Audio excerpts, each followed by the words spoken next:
Thanks so much for joining us today on Feelin' Good, sponsored by Warren County Community Services. I'm your host, Shelley Abrams, and you definitely can see that we are not in the studio today. We are here at the Metro Park here in Westchester, which is adjacent to the VOA Museum area, which you might be familiar with here on Tylersville Road. And even more specifically, we are here on the site of the future USS Cincinnati Submarine Memorial and Peace Pavilion. And today we are going to talk about some, just some points about why is it located here?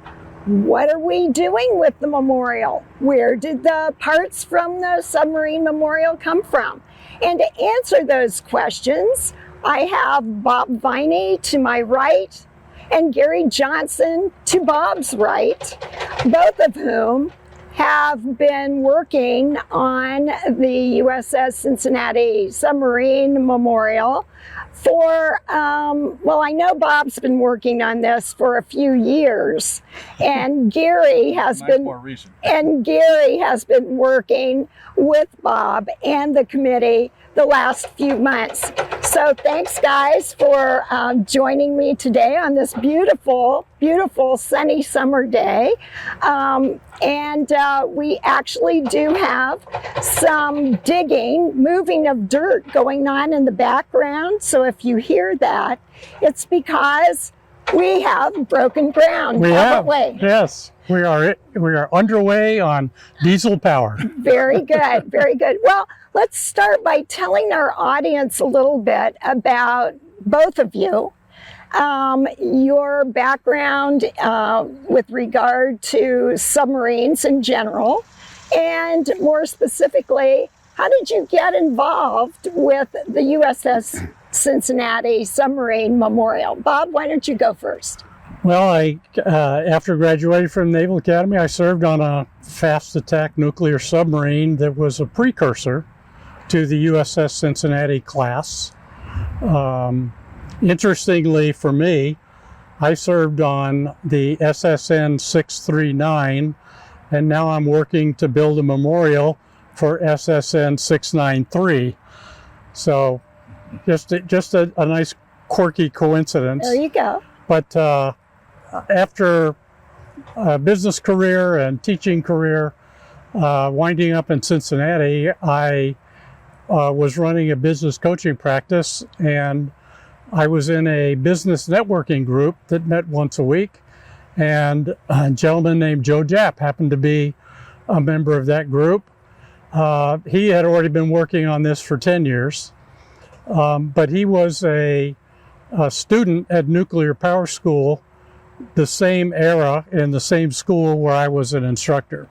So we kind of... Small world. Yes, we kind of connected. Right. And he mentioned the project, and he was basically a one-man show at that time. And so I joined him, and we've been working on this for about 12 years. We spent about 9 to 10 years looking for a site on the banks. We received pieces of the nuclear submarine USS Cincinnati from the Navy about 10 years ago. And they have been in storage in Byers Steel in near downtown Cincinnati ever since. And we weren't able to get the parks committees and the county and the city to agree to give us a site with everything, all the other priorities they had for the banks. So we started looking for an alternative, and you wound up introducing us to Jack Dominic here at VOA, and the rest is history. Everybody up here in Butler County and Westchester Township, the Metro Parks, the Chamber of Commerce, the Westchester Liberty Chamber of Commerce, they've all been so supportive of this project. We including Jack Dominic, who calls us his neighbor. But yes, we're really excited that it's underway, and there are people that have been working on this for 20 years that can't believe their eyes. Well, the thing of it is, and you mentioned the fact that in meeting Dominic, that was kind of the initial connection you needed to get Plan B going. very interesting collaborations happening, one after the other, and it just seemed like it was right place, right time. Tell people a little bit, well, before we talk about the museum and the connection with the era of the submarine and what the museum has in store for visitors. Gary, tell us a little bit about your connection with submarines. Well, I was an Ohio State engineering graduate, the Ohio State University, of course, Okay. and graduated and was in ROTC, served on a missile submarine, the USS Simon Bolivar, SSN 641, just a couple numbers different than what he said. Alrighty. For you guys watching, every hull of a submarine is numbered from number 1, and we're up to 700 or 800 by now that have ever been ordered. So I was in the Navy for 5 years. I left the Navy, went for Procter & Gamble, worked in a variety of technical roles. And the thing that I think is really funny is that we're 600 miles from the ocean here, and there's a full-size submarine going to be built here. Yes. So that was kind of, I never thought that would happen in my lifetime to have, I kind of dreamed about, it might be nice to be a docent at a submarine memorial, and to have one that's more than just a sail sticking up. It'll be a lot of excitement. And the thing about submarines, I was in the college fraternity, and my experience on a submarine is that it's much like a fraternity because everybody's watching for everybody else. There's always a turnover. You got to train everybody. So there's always a school of the boat, we used to call it, of learning how do you keep this place safe so we all get back. And so that carries forward, and you want to train people, and I did that for my consulting and my time in P&G, so it's always been something I've liked. And now you look at it, here we are, we're old guys. Some of us have hair, and we've got, Not much. there's a need to train the next generation in the science, technology, engineering, and math kind of topics that are needed to build complex things like a submarine, design them, maintain them, and that doesn't mean just college graduates. It means people who are tradespeople too. Right. There's a lot of contracts here in Cincinnati making parts for submarines, and they can't find people to do it. Well, and interestingly, I'm very involved with Miami University ILR over at the VOA Learning Center, which is in this same neck of the woods. And all of a sudden, what was it, maybe 2 years ago, I meet Gary as a presenter for submarines. And I thought, oh my gosh, he needs to meet Bob because they're two submariners. So I mentioned Gary to Bob, and they connected, and then they found out they were at P&G, and there were many initial connections that you never really knew before, right? Yeah, chances are if you're a former submariner or even a Navy person and you're in Cincinnati, it's either GE or P&G. Probably hired you. Yeah. Right. Well, interestingly enough, you mentioned that the Navy League here in Cincinnati has been very involved, correct? Correct. Oh, yeah. Yeah, they're a big sponsor of Yes. this program. And there is actually a submarine veterans group here in Cincinnati as well, correct? There is, yes. We love them. They have Submarine Veterans is a national organization, but we do have a base here in Cincinnati. They have a replica of the USS Cincinnati submarine on a trailer that they take to July 4th parades, Memorial Day, Veterans Day, Opening day parade. parades for the Reds. And in fact, they are at a city festival today out on the west side. Really? So that's why they couldn't be here. Well, and they were also here on July 4th at the VOA Museum. They were here for all Country three. Music Festival. Well, and the Country Music Festival as well. They are so dedicated to to submarines and wanting people to know about just the whole culture Yep. of working on a submarine. And like you said, learning more about the training. They're very, what I want to say, they're very passionate about wanting the next generation to grab hold of some of these skills. And the next generation probably doesn't even know that those skills are needed. Or what it takes to get them. Right. Right. That's what we hope. The educational program that's part of this whole plan Right. will be very important in that. But it's not just science, technology, engineering, and math related to the submarine, because, for example, one of the things that we will teach in our education center is the electrolysis of water to make hydrogen and oxygen. Mm-hmm. We use that on a submarine, and we keep the oxygen and pump the hydrogen overboard. But the kids that come and learn that technology may in 20 years find out they're working in a company that's making hydrogen refueling stations or hydrogen fuel cell vehicles. And that knowledge is going to come right in handy. Very good. Well, here we are actually standing in the midst of a lot of green space. And we found out, didn't we, that national parks are involved, Butler County Metro Parks are involved, township, officials are involved. There are many different what shall I say? There's groups. about 8 organizations involved in this collaboration. Yes. This is not something we could do by ourselves. Yes. And as you say, without Butler County Commissioners, Westchester Township trustees, the Westchester Township administrators, Butler County Metro Parks director and her staff, the Westchester Liberty Chamber of Commerce, the Northern Cincinnati Foundation, where all our funds and donations are kept, Right.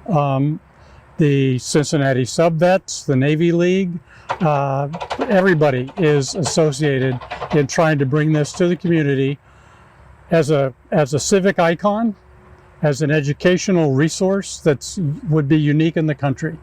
Well, now, since we see all this green space, I know that you brought some colorful diagrams. Maybe you could reach for a couple of those diagrams and our audience can kind of picture this, if you will, if you can envision what this is supposed to look like in about A year. So a year from now, hopefully, we will be out here again and we will be showing you this. Right now, we're standing roughly here, so you're looking at something that's pointed that way.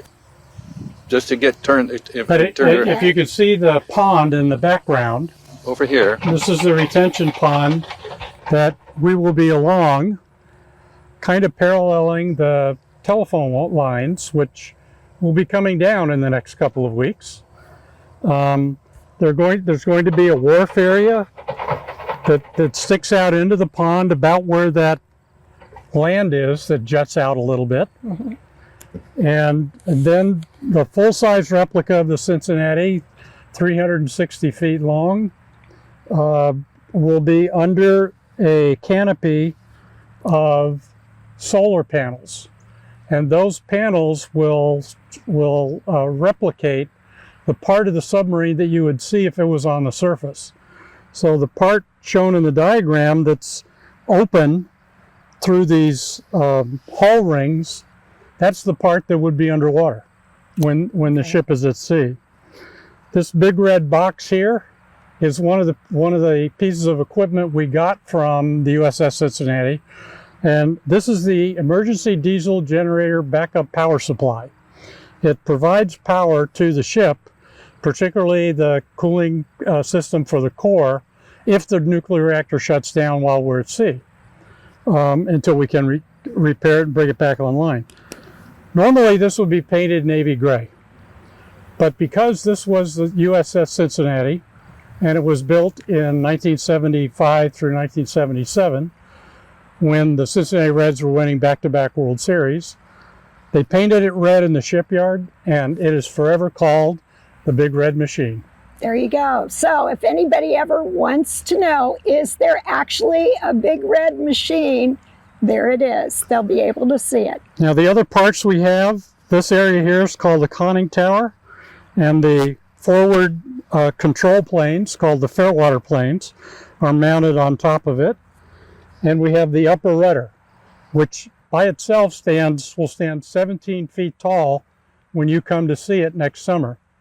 And underneath the screw of the real ship, there's another 17 feet that goes underwater. So there's 34 feet of rudder to control the direction of the ship. And that conning tower will be about how tall? Well, let's see, till the top of the hull rings will be 14 feet. You add another couple of feet for the solar panels, and this is about 20 feet. So it'll be about 34, 36 feet in the air, which is about the same height as the top of the tower at the VOA Museum. So people should definitely be able to see it from the roadway. You won't be able to miss it as you drive by on Tylersville. Because you're planning on having it lit at, Yes, at it'll night be as lit well? at night, right? Okay. And if this was an actual submarine, we would need 35 to 40 feet of water for it to float. Ah, It takes a lot of water. There's not enough water in the Ohio River to float a submarine like this. okay, So okay. that's why we had to bring it up in parts. Does this show, this doesn't show the training center, does it? Right here. Oh, Yeah. so this little building here, which is going to be right over there at the end of this staging area, looks like a parking lot. Right over there will be our education center where we will occasionally have classes in buoyancy. We're going to have a big buoyancy tank in there. We're going to have remote controlled submersible vehicles that kids can build and operate in the tank. As I said, we're going to have a plexiglass model, a tabletop model of an electrolyzer to teach the science of breaking water into hydrogen and oxygen, and several other items that we'll come up with, I'm and sure. we're hopeful that people who are watching this may have ideas of other things that they think might be of use that would help teach principles that make a submarine work. Well, I would guess that you two are planning on being docents, right? Oh, sure. Oh, sure. Volunteers for that training. And the sub-vets are chomping at the bit to be, and see, So with the it'll be- sub-vets, we can station people who have worked in the engine room their whole career. We can station them here and they can talk about all the engine room equipment. About here is where the reactor compartment would be. So we have people who are reactor operators. They'll be able to talk about the reactor compartment. Then you have the control room will be around this area. Atmosphere control would be in this area. And then over here would be where we would drive the ship, con the ship, sonar, radio, electronic material, which is basically being able to check who's got radar on us or whatever, our own radar system. And then in the bow over here, which we won't have a replica of, is the sonar sphere, which is about a 12-foot diameter sphere that is covered in hydrophones. And it listens in all directions when the ship is at sea. Okay. And that's what gives us, that's our principal point of advantage, along with the sound quieting that goes in the construction of the submarine. One thing that we're not going to try to do here is show people the way you normally got on a submarine. Yeah. Because there'd be a hatch here behind the sail, and you go down a ladder. And women don't wear skirts when you climb on board a submarine because there's a draft going up. So we're not going to do that because that's a safety hazard. Well, but other than that, I do have to say that I did go on the tour and in Groton, Connecticut of the Nautilus, The Nautilus. that's different. Yeah. And although when I ducked under to get into the hatch, I asked You were going Bob, between compartments Yeah. through the watertight door. I asked Bob, I said, so does this get any smaller as you get in there's there? places there are. Because I might be turning around and just watching you go through.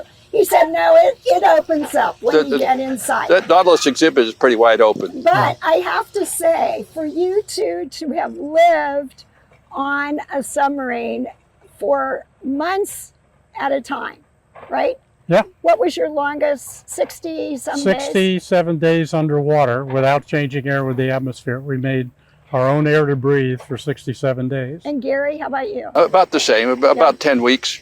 I was on a missile sub. We had regular patrols. They lasted about 10 weeks. Okay. So 70 days. Okay. And you'd wonder, I was officer of the deck looking through the periscope when we come up to listen to a satellite, and people would want to come up and look through the periscope to see, is there still a world out there? Yeah, I'm sure. We're in a spaceship, aren't we? I'm sure. I mean, just hearing you talk about it, I'm starting to hold my breath. So I'm thinking, oh my gosh, do you have I know you have other graphics. Anything else that you want to show us? Sure, I'll show you from a different point. Okay. Gary, I know with ILR, you talk, as I remember, you talk about many different submarines throughout history. And you just mentioned the keeping things silent. It is known as a silent service, correct? Oh, yeah. Could you elaborate on that? For a couple reasons. One, if you don't have, it's not like the old Sea View in the TV series with windows to see what's going on. You can't see very far underwater. Mm-hmm. You listen underwater. So one part of being the silent service is it's very quiet. You don't want to give away your position. But the other part of the silence is keep your lips buttoned, because you could reveal secrets, because a lot of what subs do is top secret. Right. When they're out there, their position's top secret. Whatever operation they're on, it's top secret. I was on a missile submarine. They only knew generally what part of the ocean we were in. They didn't know the exact position, because that would be a security risk for somebody back in Washington to leak, perhaps.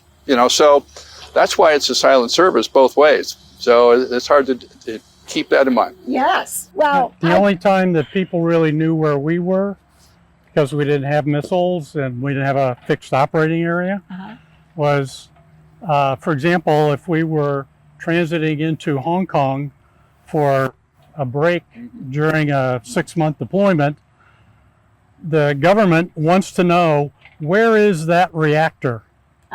They want to know where it is as soon as it enters their territorial waters. Okay. They want to know where it is, and you have a track that you have to meet, and if you deviate from it, it becomes a political issue. Well, I know specifically that along with the USS Cincinnati Submarine Memorial, there's also the Peace Pavilion side of it as well. And wouldn't you say that you are peacekeepers? Well, that's the whole purpose for this machine. It's not built as a weapon of war to go attack other countries and dominate their land and take their natural resources. It's designed to keep global peace and security, and to keep the U.S. specifically peaceful and secure. Right. So that's why we said it's a memorial and a peace pavilion, because this is how we have kept our country safe and basically kept most of the globe peaceful since the end of World War II.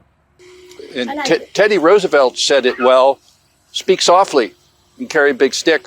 This is one of the big sticks the U.S. has, to be able to keep the peace. Makes perfect Now sense. this view comes more from the stern, which would be right over here.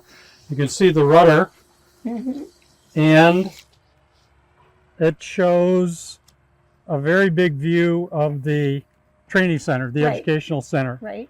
So right behind the camera is the grove of trees that's at the edge of the parking lot, which is kind of where that area behind us is going to be. The other thing is, it's, if you could see it on these diagrams, but on the pavement, we will have in dark brick the full outline of the hull. Okay. So really this is replicating the outside of the hull that you would see on the surface or submerged. Mm-hmm.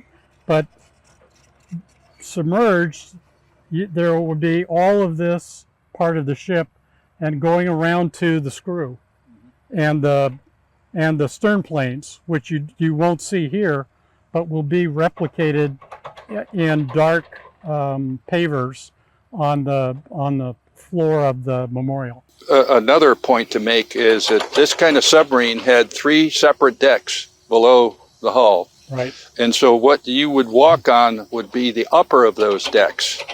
The other decks are a little smaller, but they're all, the middle deck is the widest because it's the widest part of the submarine. Mm-hmm.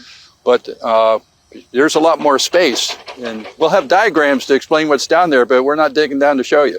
Well, and that brings up my next question. I mentioned about volunteers being posted to explain about different parts of the submarine, etc. But at some point, you will have like displays, right? Well, we'll probably have some fixed displays, as Gary was talking about, mm-hmm. so people can tell where they are mm-hmm. In the beginning. Right. But we'll need to raise more than $1 million to go to the next step, which is to become interactive. Uh-huh. So we want to take all the information that will be static in the beginning, and we want to animate, instead of showing a picture of what a nuclear reactor looks like with operating and shut down, we want to be able to animate the process of starting up a reactor from shutdown to operating and back again, mm-hmm. and narrate it. So to do the animated graphics, narration, and then all the equipment that we need to display it on kiosks around the site so that kids can go up and say, I want to know how a reactor operates, or I want to know how it goes up and down. Right. That's going to be probably 2 years from now. Okay. And we have a major fundraising goal that we have to hit before we'll be able to develop that. Well, you mentioned funds. You had an anonymous donor contribute so that you could even get started. Correct? Yes. He contributed probably 80% of the funds that we'll need to build the entire site. And then on top of that, we have committed to the officials that we will have an endowment of probably around $750,000, maybe $1 million, that will fund ongoing operations, maintenance, repairs to the site, so that there is no public money involved in building it. There's no public money involved in operating or maintaining it. It's, if you will, it's a gift from the veteran community to the community where we call home. Well, and I thought that for our program, Feelin Good, I thought our audience would be very interested in seeing what veterans are doing, even now, to remain active in their community. And even though we are technically in Butler County, Butler-Warren Road is right over here. So Warren County, we can see the WLW Tower in Mason from here. And that is actually one reason why the VOA set up their 11 antennas here and broadcast around the world during the Cold War, right? Yep. Powell Crosley helped them do it. Yes. Powell Crosley helped build it, and there's a wonderful exhibit inside the museum to talk about that part of the history. This museum is a must-see destination.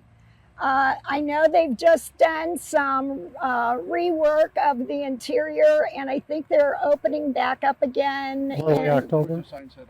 October. But I actually have taken a couple tours. I've taken people inside, and they cannot believe the displays of all the radios that were made.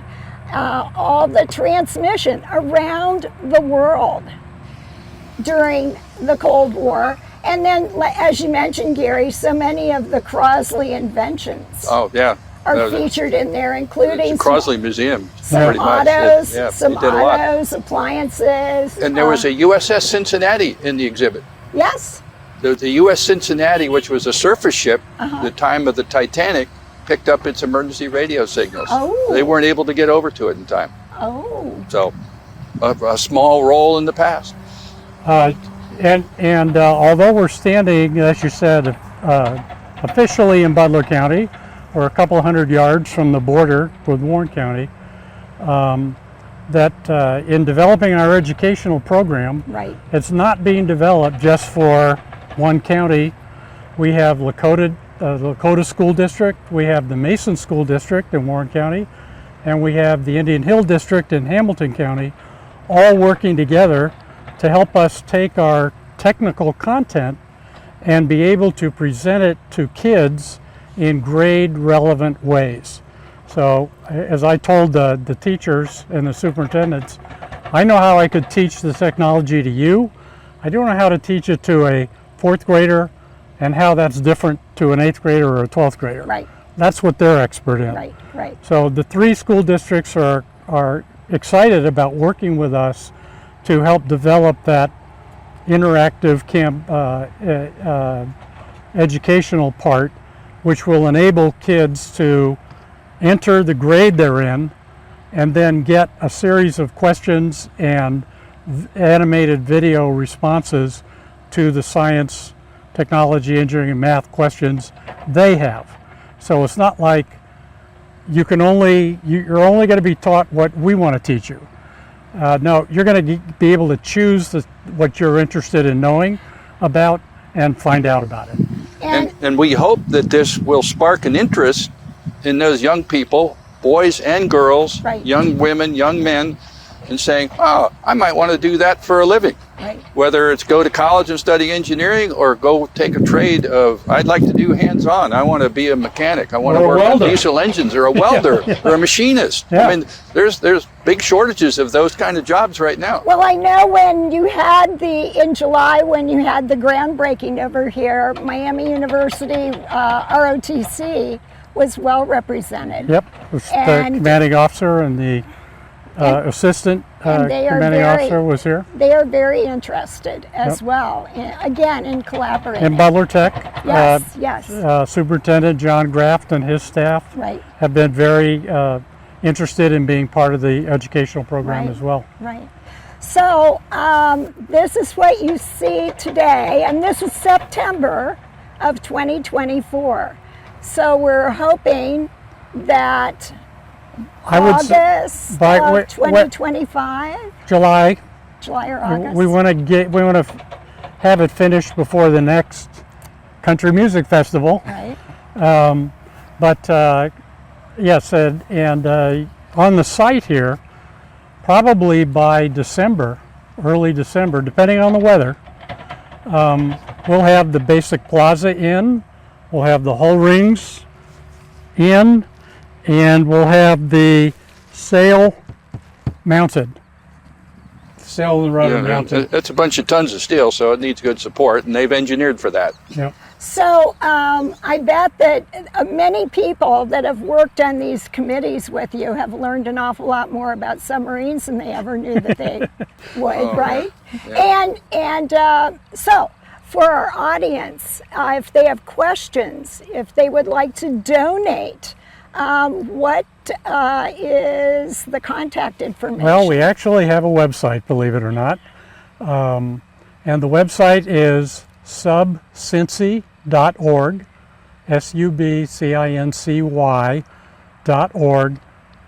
subcincy.org/donate. And if you're donating less than $1,000, there's an automatic way you can donate online, Okay. via credit card, etc. Donations greater than $1,000, which we've had several, we handle directly. So it would be a contact. They would leave their contact information, and we would follow up with them. But as I say, we have our anonymous donor who's given us multi-millions of dollars. We've had some other veterans that have donated $100,000, $200,000. So we've had some large donors. We're hoping with some of the Fortune 500 companies that are here in Cincinnati, a lot of them depend on a highly educated resident base, student base here in Cincinnati to be their future employees, Right. that they might be interested in putting their name on the education center, Right. or sponsoring an interactive kiosk, or sponsoring the landscaping project. There's about 12 or 14 different opportunities, Okay. from a donation of $25,000 up to $500,000 of various elements of the design that people can be identified with as the donor. And everybody who donates will be on our donor website page forever. And you are, we usually wrap up our show talking about future events. And I just thought I would mention you both are available for public speaking to Rotary groups, to civic groups, to church groups, to any type of I spoke to the organization. Hamilton Rotary last week. Right. I'm speaking to the Hornet Breakfast Group the 4th of October. In Monroe.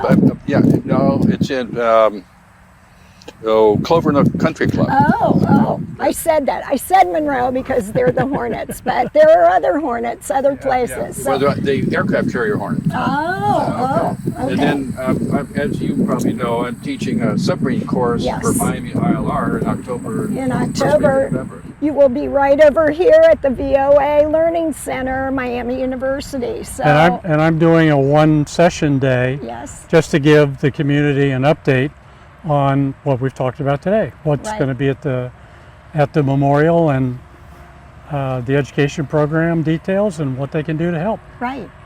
Well, thank you both so much for spending this time out here on the Great Green Way, and can't wait until we come back and we start seeing the progress. Well, that's one of the fun parts of doing engineering work, is something that's an idea in your head becomes a drawing, and then it becomes a physical reality. Right. And that's a real satisfaction in doing that kind of work. Right, exactly. Yeah. And if any of you in our audience have any inkling that you might want to get involved, either through donating, volunteering, and I didn't really know that much about submarines, but I've become much more involved in knowing more about them, that I probably will volunteer to be a docent and guide students over to Bob or to Gary and say, they can answer your questions. My dad was in the Navy, but he was not on a submarine. He would be getting such a charge out of the fact that his daughter is this involved with the Navy and with submarines. So on that note, we hope that you're feeling good, and we'll see you soon. Bye for now.